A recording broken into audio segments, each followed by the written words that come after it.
And what's really remarkable about Simichi's work, I think, is how it kind of courageously bridges um, traditional psychological understanding with phenomena that often get dismissed, the stuff people call fringe or woo-woo. Yeah. But he grounds these insights in really practical application and, importantly, even hard science. He's taking us to places many in Western thought would, frankly, rather ignore. But he does it with this rigorous, evidence-informed approach that, well, it demands our attention. He's not just talking about abstract spiritual ideas. He's demonstrating their measurable impact through rigorous study and therapeutic success. Okay, so our mission today is to try and extract the most important nuggets from Smiji's extensive insights. We want to help you navigate these, let's face it, complex concepts, and maybe discover how understanding your inner world could profoundly impact your outer life.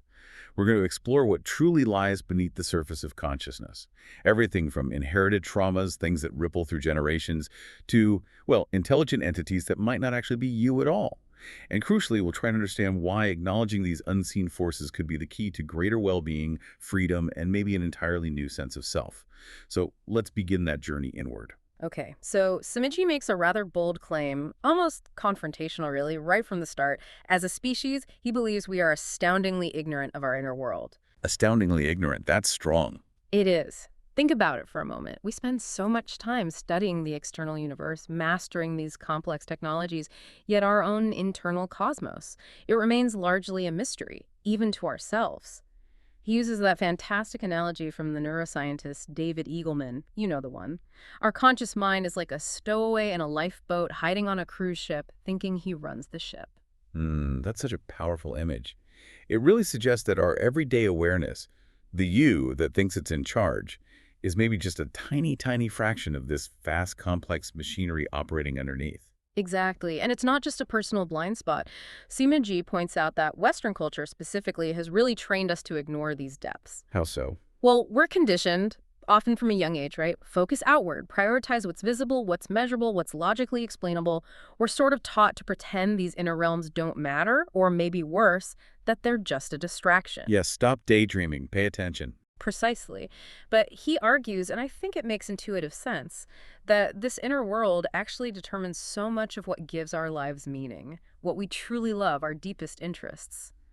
It all stems from there. There are great energies stored inside, just waiting to be accessed, and ignoring them. It comes at a profound cost to our well-being.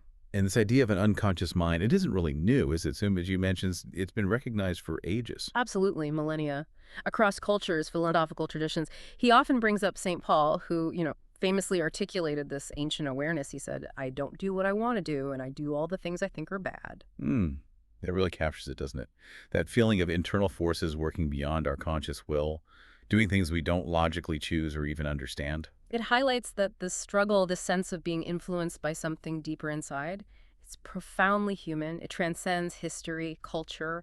It's this universal recognition that we're not entirely unified within our own minds. So it's less a new discovery and more like a rediscovery, or maybe putting a modern pragmatic lens on something ancient. Sumaji suggests that many great geniuses throughout history, artists, scientists, spiritual leaders, they weren't just brilliant because of their conscious intellect.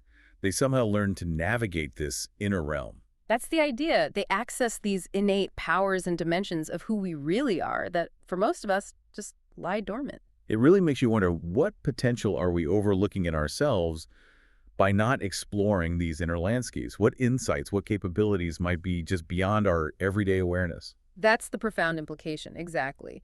And when we do begin this exploration, Simichi identifies a kind of typical progression of discoveries, almost predictable. Initially, what most people run into are what he calls wounded children parts and protector parts. Okay, wounded children and protectors, what are those exactly? These are aspects of our psyche, our inner system, that formed directly from our personal lifetime experiences.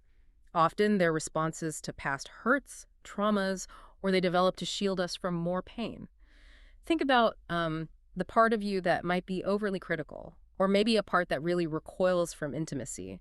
These are often protective mechanisms that started way back, maybe in childhood. They feel familiar, even if we haven't consciously named them before. Right, I can see that. And then as we go deeper, you said it gets more complex. Jungian complexes. Exactly. These are distinct from just parts. Sumiji describes them as fragments of ourselves, yes, but they carry significant emotional energy, real power, almost like self-contained personalities within us. And here's where he gets a bit radical. He says, we need to treat as people. Treat them as people, not just psychological constructs. Right. It's a big shift. Recognizing them as having their own agency, their own motivations, maybe even needs. Almost like distinct individuals inside us, vying for attention or control. For instance, a power complex isn't just a vague desire for control. It might feel like an energetic entity within your psyche, driven by past experiences of helplessness, demanding recognition. Okay, that's a different way of looking at it. And the journey goes even deeper than complexes. It does. Further still, we start encountering archetypes. Now, initially, these might show up in familiar human forms, figures that resonate with universal human experiences. Jung talked about these a lot. The great mother, the wise old man, the hero. These are powerful transpersonal patterns that seem to exist in the collective unconscious. Okay, archetypes. I've heard of those. But Samiji says, as the inner journey really progresses, these archetypes become weirder and weirder. They start taking on forms like gods and demons and vast weird entities. Weirder and weirder. Yeah. And this is where the inner journey takes a truly unexpected turn. We start encountering things in there that are not part of you and your personal life history. It's a profound shift, moving from our personal woundedness and protective strategies to the transpersonal, encountering aspects of consciousness that seem to exist independently of our individual lives. Okay, now this is where it gets really interesting, especially for anyone skeptical or leaning heavily on, a materialist worldview. Yeah. Because Sumiji doesn't just talk about these deeper, non-personal things as abstract concepts or metaphors. He connects them to hard science evidence. Yes, he does, which really makes you pause and reconsider the boundaries of what we thought was possible. So beyond personal complexes and archetypes, he identifies these legacy burdens, things that happen to our parents, our ancestors that are somehow still alive in us. It sounds almost mystical. It does sound that way initially, like an echo of ancient beliefs, but he backs it up with compelling data. Okay, like, Well, one of the most powerful pieces of evidence he often highlights is the wrestler experiment. This was a brilliant study by Dr. Brian Ressler at Harvard, working with Dr. Isabella Diaz. They were initially interested because they saw patterns of things like insanity and addiction running in families, and suspected it was something more than just, learning behaviors from parents. right, something deeper. So they designed this groundbreaking experiment with rats. They took male rats, exposed them to a specific pleasant smell like almonds or cherry blossoms, but paired it with mild electrical shocks. Okay, so classic conditioning. Smell equals pain. Exactly. Over time, these rats developed a conditioned startle response just to the smell alone, even without the shock. They learned to associate the pleasant scent with fear. Makes sense. But where does the legacy part come in? Here's the truly revolutionary part. They took the sperm from these fear-conditioned male rats and used it to impregnate female rats. Now, crucially, these females had never been exposed to the smell, never even met the males. Zero possibility of behavioral transmission, or even learning the fear through interaction. So they were completely naive to the trauma. Completely. And what they found was just astonishing. The pups born from this impregnation, and listen to this, even the pups of those pups, the third generation. No way. Yes. They inherited the startle response to that very same chemical smell. Without ever experiencing the shock themselves. Or their mothers. Correct. It means events that happened to an ancestor, maybe one you never even knew, could dramatically affect your behavior. Passing down an experience, a learned response, across generations without direct interaction or traditional genetic change. And this study has been replicated since then, with mice too, showing consistent results. It really suggests our biology carries an imprint of ancestral traumas. That is mind-blowing. It challenges so much about how we think memory and trauma work. These anxieties or reactions we have might not even be ours originally. Exactly. It reframes inexplicable anxieties. Maybe it's not a personal failing, but an echo of a past you don't consciously remember. And it's not just rats, right? Samichi also mentioned human research. Yes. Equally profound work by Dr. Rachel Yehuda at a New York medical school. She's done extensive studies on Holocaust survivors and their descendants. What does she find? She has, over 500 peer-reviewed papers now demonstrating clear neurochemical differences in the children, grandchildren, and even great-grandchildren of Holocaust survivors. Specifically, their cortisol chemistry, the body's stress hormone system, is significantly altered compared to control groups. Altered how? Different baseline levels, different reactivity to stress. It's as if their stress response system is tuned differently because of the extreme trauma their ancestors endured generations ago. And Samichi says this shouldn't be possible. according to traditional genetics. Right, because it's not about a specific gene mutation being passed down in the classic Mendelian way. It's something else, likely involving epigenetics, how genes are expressed, turned on or off by experience. But the mechanism isn't fully understood, yet, as he says, it's undeniably happening. This phenomenon points to something anomalous that does not fit our current theories. It suggests a deeper, more interconnected reality of memory and experience than our models fully capture. So the burdens of the past can literally reside in our biology, influencing our stress, our emotions, even if we have no conscious clue about the original event. Precisely. So the next time you feel an inexplicable anxiety or have a really strong knee-jerk reaction, Samidji suggests asking yourself, could this be a legacy, not just a personal flaw? It shifts self-blame into an opportunity for potentially historical healing. It's an incredible idea that our history, personal and ancestral, is physiologically ingrained. And this ties into another key concept Sumiji talks about, something that helps us connect with this inner tapestry, interoception. Yes, interoception. Simply put, it's the ability to sense the state of your body just by paying attention. It's our inner awareness, distinct from seeing or hearing externally. How can you test that? A simple way is to try and notice your own heartbeat without touching your pulse point. Just turn your attention inward and feel it. Sounds easy, but for many people, it's surprisingly difficult. It's a skill that seems to have, well, atrophied for many of us. And it's not just a fixed ability. Sumiji says it's a trainable, learnable skill. Exactly. You can actually get better at it with practice like any skill. But here's the crucial part. The reason it matters so much for well-being. Poor interoception is, and he emphasizes this really, really, really strongly, correlated with a huge range of mental health issues. Like what? Eating disorders, major depression, especially with psychotic features, borderline personality disorder, and he says most forms of mental distress like pervasive anxiety, just general misery. Wow, that's a strong connection. Why would sensing your own body be so critical? Well, the theory is that when we lose the ability to tune into what's happening inside those subtle cues of emotion, physical tension, hunger, fatigue, we become fundamentally disconnected from ourselves. It leads to this profound inner unease, difficulty regulating emotions, making intuitive decisions. And Samichi posits that this vital skill is often beaten out of us as kids. Beaten out of us. How? Through those common societal norms and phrases, stop daydreaming, pay attention to me, focus. These messages subtly teach us over and over to disconnect from our internal states and prioritize external demands. So we learn to ignore our inner world. Exactly. Which leads to this sense of inner disconnection and potentially a greater susceptibility to mental distress later on. So cultivating interoception isn't just about feeling your heartbeat, it's about reconnecting with your body's innate wisdom. It can lead to better emotional regulation, more intuitive choices, a greater sense of grounding. That makes a lot of sense. Yep. We're trained out of a vital skill for well-being. But interoception for Samichi isn't just about sensing the physical body, is it? He links it to creativity.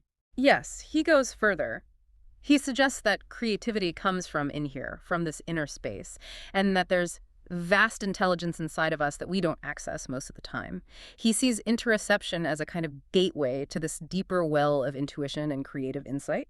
How does that work? He shares a great anecdote about Thomas Edison, the ultimate practical inventor, the opposite of woo, as Samiji puts it. Okay, Edison, what did he do? Edison had this unique technique for problem solving. He'd sit in a chair, holding ball bearings in his hand, with his hand dangling just over a metal plate on the floor. He'd let himself drift into that half-asleep, dreamy state, the hypnagogic state. That place right between waking and sleeping. Exactly, which is a deeply interoceptive state, very internally focused. As he fully drifted off, his hand would naturally relax, dropping the ball bearings, clang. They'd hit the plate, wake him up, and he could immediately capture any insights or solutions that emerged in that creative, liminal state. Huh. So he was intentionally using that state, accessed through bodily relaxation, to tap into a deeper intelligence for practical invention. Precisely. It really highlights the great practical help this inner state can offer. It's not just navel-gazing. It can lead to tangible results. And of course, dreams, which most of us experience, are another major universal way we naturally contact this inner world. They offer insights, even if we don't always understand them. A nightly journey into the deep self. It seems like accessing these inner landscapes is fundamental, whether consciously or not. Indeed. And this idea of cultivating inner senses isn't just a modern psychological thing. Anthropology uses the term inner sense cultivation, which Simoji argues is the exact same idea as interoception, just described in a different academic silo. He points out that this concept is considered the very basis of all shamanic training across diverse cultures. Shamanic training, how so? While many shamanic practices, drumming, fasting, vision quests, are designed specifically to alter consciousness and heighten internal awareness. They allow the practitioner to journey into what they call non-ordinary reality, to gain wisdom or healing. It suggests ancient traditions long understood and intentionally cultivated these internal navigation skills. And many spiritual practices, fundamentally, are about developing a way to navigate these internal spaces. It points to this universal human drive to connect with deeper dimensions of consciousness, seeing them as sources of wisdom and connection. So whether it's ancient shamans, modern psychotherapy, or even a pragmatic inventor, the journey inward seems incredibly powerful. But this journey can lead to some really unsettling places, especially for our modern Western mindset. This brings us to what Sumiji calls the most disquieting part, meeting beings there who seem intelligent and agentic, that are not part of you and your personal life history. Yes, this is definitely the most challenging concept for many. From a purely materialist, brain-based view of consciousness, he readily asserts this absolutely can't be true. It fundamentally challenges our assumptions. But he insists it's important and worthy of study, precisely because people report these experiences so consistently, and they often have profound effects. How did people talk about this historically? Well, the phenomenon was often described using metaphors like spirit possession, though Samedji notes that's no longer an acceptable metaphor in modern discourse, partly because of its often negative and misunderstood connotations. He also touches on the Christian perspective, where you have the idea of demons constantly pulling at you in daily life. It suggests parallels, different interpretive lenses for similar experiences, perhaps. It's a recurring theme. External influences impacting our internal state? But it's not always negative. You mentioned he stresses that. Crucially, no. While some encounters can be unsettling or feel negative, he asserts that many of them, I think most of them, are incredibly positive. Positive how? He gives examples like people experiencing guides during meditation or deep inner work. Christians experiencing the presence of the Holy Spirit as a tangible supportive force. Think about ancient practices like deity yoga, oracles, shamans across the globe. These cultures often worked very, very hard to establish communication with these kind of beings, precisely because they saw them as offering a portal or a doorway to a vaster intelligence, providing guidance beyond individual understanding. So seeing them as sources of wisdom, not just threats. Exactly, a source of guidance, inspiration, creativity. Think of poets and musicians talking about their muse. It moves beyond a purely pathologized view, and Smitchi connects this to the current psychedelic renaissance. Ah, yes, the DMT entities. Right. In experiences with DMT-containing psychedelics like ayahuasca or psilocybin, especially at higher doses, many people meet what they call DMT entities, end quote. And surveys, including significant ones by Roland Griffith's team at Johns Hopkins, consistently show that 80+% of people describe these encounters positively. They experience them as positive guides, wise ones, ancient beings. The consistency of reports about profound wisdom, benevolence, even love is really striking. 80% plus is huge. That really challenges the idea that these encounters are inherently bad or just random hallucinations. But Simichi adds a caution about psychedelics. Absolutely. He's very clear. While they are very powerful tools, they can be misused horribly. He definitely doesn't advocate for indiscriminate use. Proper guidance, setting, integration, all crucial. And he also has this interesting take on negative encounters. He says meeting a negative being is not necessarily a negative experience. How can meeting something negative not be negative? Because the encounter itself, how you navigate it, can be an incredibly powerful positive experience. It can lead to profound personal growth, insight into your own strengths, your own shadow material. It's about how you approach it and what you learn from it, rather than just avoiding anything uncomfortable. So it's about the process, not just the entity itself. Exactly. Which leads to his pragmatic approach. Simichi deliberately shifts away from asking the abstract ontological question, what are these things? That question, he finds, can lead to decades of unproductive argument. Right, philosophers and theologians have debated that for centuries. Instead, he adopts radical pragmatism. His focus is, How best can we work with this? How can we help the person experiencing this right here, right now? He points out that just telling someone hearing disturbing voices that they're psychotic and their experiences have no meaning whatsoever is often not so helpful. It pathologizes without offering a way forward. So what's the pragmatic alternative? How do you work with it? He developed a key diagnostic tool, which he calls the good intention test. It's a brilliant, straightforward way to start understanding what you're dealing with internally. The good intention test. Okay, how does that work? It's based on this principle. If the voice, feeling, or entity is a personal part, something originating from the person's own lifetime, it always has a good intention for the person. Always. Even if its current behavior seems destructive or self-sabotaging. He uses the potent example of a suicidal part. If you engage it compassionately, deeply enough, it will eventually reveal its good intention. Usually, it's trying to end unbearable suffering, to find peace. The method is destructive, but the intention is protective, albeit misguided. Okay, so personal parts always have a good intention, even if it's hidden or distorted. Right, and with those, you can join with that good intention and then work together to find healthier, more constructive ways to meet that underlying need for safety or peace or whatever it is. But what if it doesn't have a good intention? That's the other side. If it's what he calls an external energy or an unattached burden, terms he prefers to spirit possession because they're more descriptive and less loaded, then it doesn't have a good intention for the individual. Its aim often seems different: to harm, to deplete, to drain energy, sometimes even to destroy. So how do you tell the difference reliably? There's a crucial, almost strangely specific question. Are you a part of me? Sumiji states, based on extensive clinical experience, that these external energies don't seem to be able to lie in response to that question, but only that question. Only that specific question. That's odd. It is odd. They might resist, deflect, call the question stupid, get angry, but eventually he finds they will answer truthfully.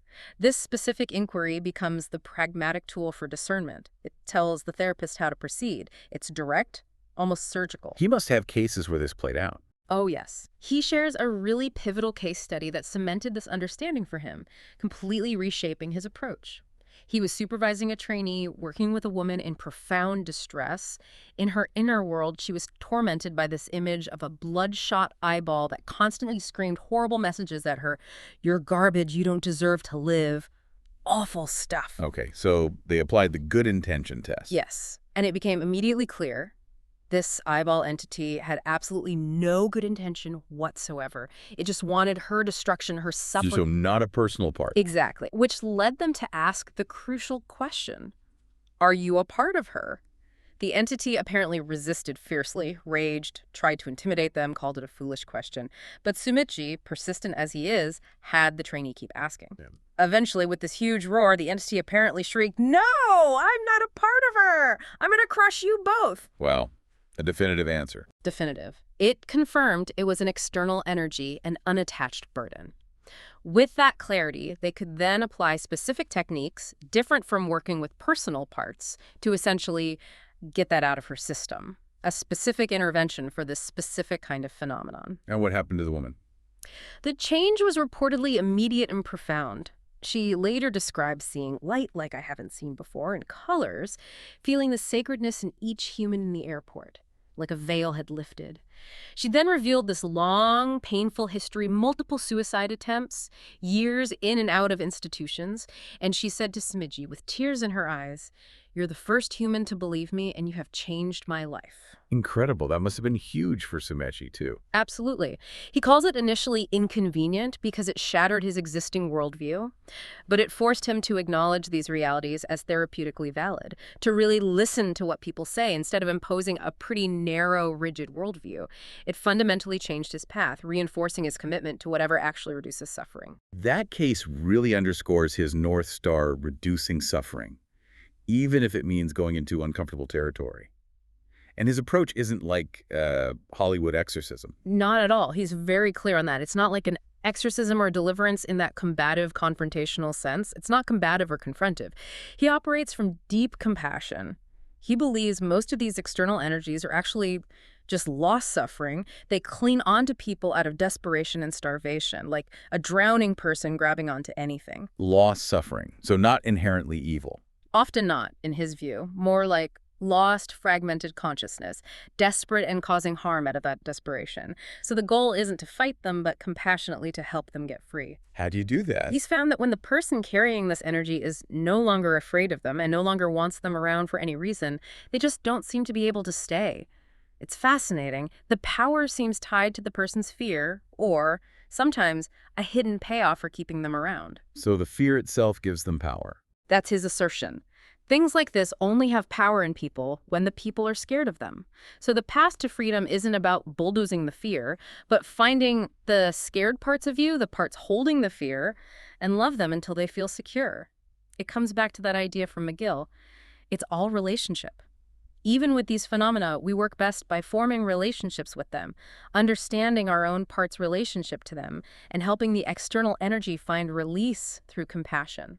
That relational view, even with our inner world, seems central. Which brings us to internal family systems, IFS, right? Samiji draws heavily on that. Yes, founded by Richard Schwartz. IFS provides a core framework. Simiji observes that most of us, when we're wandering around the world, we're in a state of internal civil war. Internal civil war, like conflicting desires. Exactly. It's not just a metaphor, it's a felt experience. His examples are relatable. The part wanting that second dessert versus the part calling you a fat pig or a failure for even considering it. Or wanting to quit your job versus the part terrified about money. Right. That powerful desire for change clashing with the part screaming about the mortgage, the bills, the responsibility. These aren't just thoughts. They feel like deeply entrenched, conflicting internal voices or impulses. And Sumichi says this conflict is basically an incredible waste of energy. A huge drain, emotionally and psychologically. Like having your own internal parliament stuck in perpetual gridlock. The goal of inner work using IFS isn't to somehow mush all these parts together in a blender or get rid of the bad ones. It's about cultivating cooperation and harmony among them. Oh. He uses the analogy of transforming the Civil War into something more like a great orchestra or band or sports team. Each part has a unique role, a valuable contribution, even the critical or fearful ones.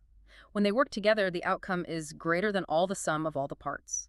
It's about fostering inner collaboration, not suppression, which becomes a practical, doable kind of thing to stop the battles and create genuine inner peace and agency. Imagine what you could do if all your internal resources were pulling in the same direction. But often we're not even aware of these parts, are we? That's a key point Simichi emphasizes. We are totally unaware of parts of ourselves much of the time. And these unconscious parts, even with their good intentions, can hijack the system and dictate our behavior without us realizing it. He gives an example, right? The driving one. Yeah, his personal example. Someone drives badly, cuts him off, and suddenly a raging 3-year-old part takes over the car. The adult, rational self is just gone for a moment. It's an immediate, visceral reaction driven by an unintegrated, reactive part. I think many people can relate to that feeling. Right. But increased awareness allows him to recognize that part, understand its underlying feeling, maybe feeling unseen or disrespected, and deal with it in a loving way rather than just acting it out. It's the shift from being driven unconsciously to gaining real self-leadership. Okay, so the mind is multiple, like a family or team. But then Simiji introduces an even more radical idea. Our minds are porous. Yes, more radical than just multiplicity. He argues that just like any living biological system, a cell, an organism is enclosed by a semi-permeable membrane, taking things in, releasing things out. Our minds do the same. They take in things from our environment and give things out. Porous minds. Yeah. Taking things in and giving things out. It sounds almost obvious when you put it like that biologically. It does, right. But it completely contradicts centuries of dominant Western thought about the self, which has largely viewed the mind as this isolated, sealed-off unit, private, separate. The citadel model, you called it. Exactly. Daniel Siegel calls it the solo self. This idea that minds are like citadels or fortresses, impenetrable, entirely private, constituting our whole identity, fundamentally separate from everyone and everything else. And Simiji doesn't like this model. He really doesn't. He calls it garbage, poisonous, incredibly fragile, brittle, strong words. He suggests it underlies most of the epidemic of mental illness that's been plaguing the Western world for 50, 100 years. Why poisonous? Because, he argues, it inherently breeds alienation. By defining ourselves as fundamentally separate and sealed off, we create disconnection from others, from our environment, even from parts of ourselves that don't fit the neat citadel boundary. When we believe we are isolated, we feel isolated. Is there scientific backing for this porous idea beyond the biological analogy? Well, he points to the concept of distributed cognition as a hard science example. Think about complex, high-stakes systems like air traffic control or military chains of command, places where there's no room for fuzzy thinking or individual mistakes. Okay. In those systems, intelligence isn't located solely in one person's brain. It's demonstrably distributed across the entire system, the instruments, the procedures, multiple controllers, remote stations, communication networks. Cognition happens between elements, not just within one skull. Trying to analyze how that system works by only looking at one individual brain is going to suck, as he puts it, because it ignores how the intelligence actually functions distributed and interconnected. So even cognition isn't confined to one skull. Not in these complex systems. And this leads perfectly into anthropologist Tanya Luhrmann's incredible cross-cultural research on psychosis and spirituality. Ah, yes, you mentioned her comparing different cultures. Right. She studied people experiencing acute psychotic episodes, particularly hearing voices, in three very different places: San Mateo, California, Accra, Ghana, and Chennai, India. The shocking finding. Despite the West, represented by San Mateo, spending over 1,000 times as much money on mental health treatment, they often get worse results in treating severe mental illness compared to Accra or Chennai. 1,000 times the money, worse results. How can that be? Luhrmann's theory points directly to the underlying cultural model of the mind. In the West, with our brittle citadel model, if you hear voices, the immediate conclusion is often, my brain is broken, I'm defective, I'm a mess. This self-stigmatization and internal shame driven by the model itself seems to contribute to more severe symptoms and chronicity. But it's different elsewhere. Dramatically. In Accra, Ghana, they tend to have what Luhrmann calls a cosmocentric model. People generally expect the self to be interrelated with the environment, the sky, spirits, ancestors. So hearing voices, it's not so bad, it's okay. It fits within a broader, more flexible understanding of reality where influence from outside the self is normal. Less pathologizing. Much less. And in Chennai, India, with a sociocentric model, the mind is seen more like a family or a society, deeply interconnected, communal. Hearing other voices, or even voices of the gods, which is fairly common in popular Hinduism, isn't considered inherently weird or pathological. It's part of a larger, shared reality. So our cultural belief about what the mind is directly shapes how we experience and cope with things like hearing voices. Exactly. The model itself influences the outcome. Sumiji argues this toxic plant of the citadel model, this idea of the isolated self, has deep historical roots, really flowering in the West over the last 400, 500 years, especially among elites. And now, unfortunately, it's being exported all over the planet, potentially spreading its associated alienation and mental distress globally. That's a sobering thought. It really makes you question the foundations of how we see ourselves. And this connects to an idea about freedom, doesn't it? So Michi argues that this inner work, connecting with all these parts and maybe even the weird stuff, makes us harder to control. Yes, this is a profound implication. He argues that cultivating interoception, developing our inner senses, finding the courage to meet and integrate all parts of ourselves, including all those other weird things, allows us to put down roots, to connect deeply to ourselves and our environment in a way that makes it almost impossible for domination structures to control us. Why would interconnection make you harder to control? He suggests this is precisely why domination structures destroy this kind of inner contact. Think about it. When people have profound spiritual experiences or deep inner knowing, they tap into an intrinsic source of authority and meaning within themselves.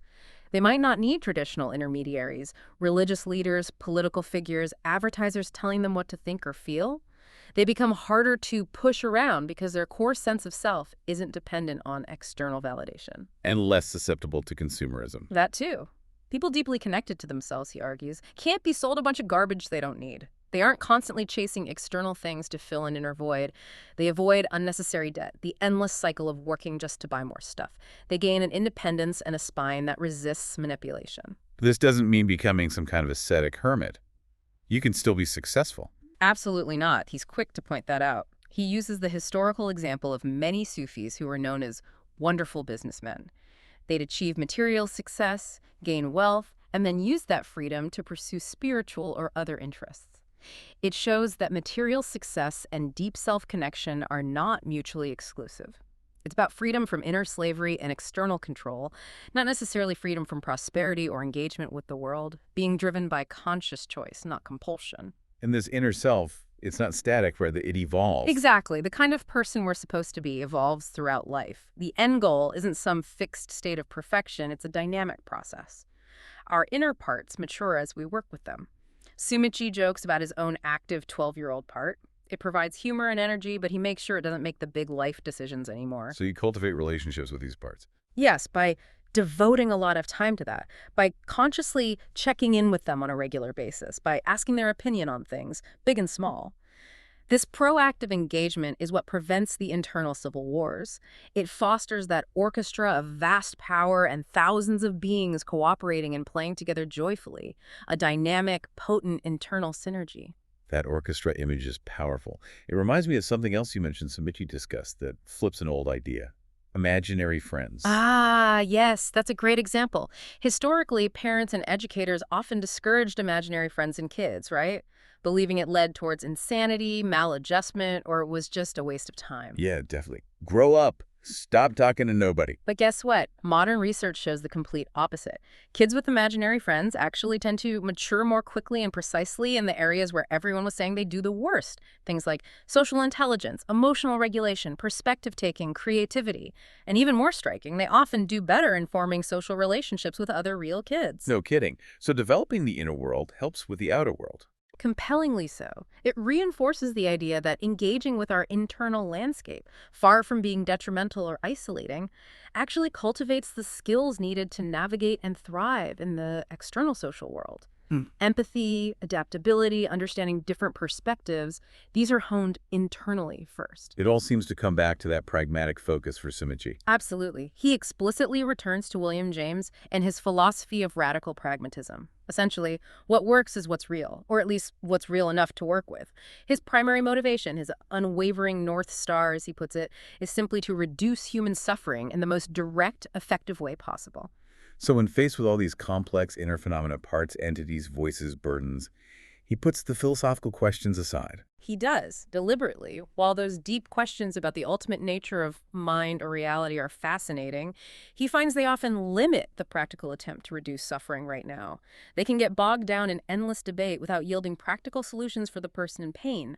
So he prioritizes the immediate practical question: how can I help this particular individual right in front of me right now? The pragmatic approach, he finds, offers usable answers very quickly, leading to tangible relief and transformation, even if the ultimate why remains a mystery. It's a powerful focus on efficacy over theory, compassion over dogma. His work really challenges us to rethink our inner worlds not as isolated fortresses, but as these rich, dynamic, porous ecologies holding personal history, maybe ancestral history, and perhaps even more. It's a call to explore that vastness within with courage. It really is a profound challenge to our usual ways of thinking. Wow, what an incredible deep dive. I mean, from invisible entities to the structure of our minds as porous, Samichi's work challenges so many of our basic assumptions about being human. It's truly eye-opening. Yeah. And frankly, a bit mind-bending, but in the best possible way. Yeah, and if we connect it to the bigger picture, it really suggests that embracing the full, complex reality of our inner worlds, even the parts that seem foreign or maybe unsettling, isn't just a path to personal healing. It's perhaps a path towards more authentic, more independent, and profoundly less alienated way of living, connected not just to ourselves, but maybe to a vaster, unseen intelligence or reality. So what does all this mean for you listening right now? Perhaps it's simply an invitation to cultivate a deeper, maybe more curious relationship with your own inner landscape, to listen to those subtle whispers, those body sensations, those powerful intuitions, and maybe even to wonder, if our minds are truly porous, as Simiti suggests, what else might we be capable of receiving from and giving to the world around us? What new sense of freedom could that unlock? And perhaps the final thought to leave you with: could reconnecting with our porous, multifaceted inner worlds, learning to navigate them with curiosity and compassion, actually be the ultimate antidote to the pervasive feelings of alienation and mental distress so common in our modern age? If you want to explore more of Simiji's work, his books, his classes, you can find information at robertfalconer.us. He's always working on fascinating new projects, including books on internal family systems and the visionary Emanuel Swedenborg, and continuing his exploration of spirituality and psychological health. His passion for this inner world really does seem to keep him, and hopefully us too, full of joy and endless curiosity.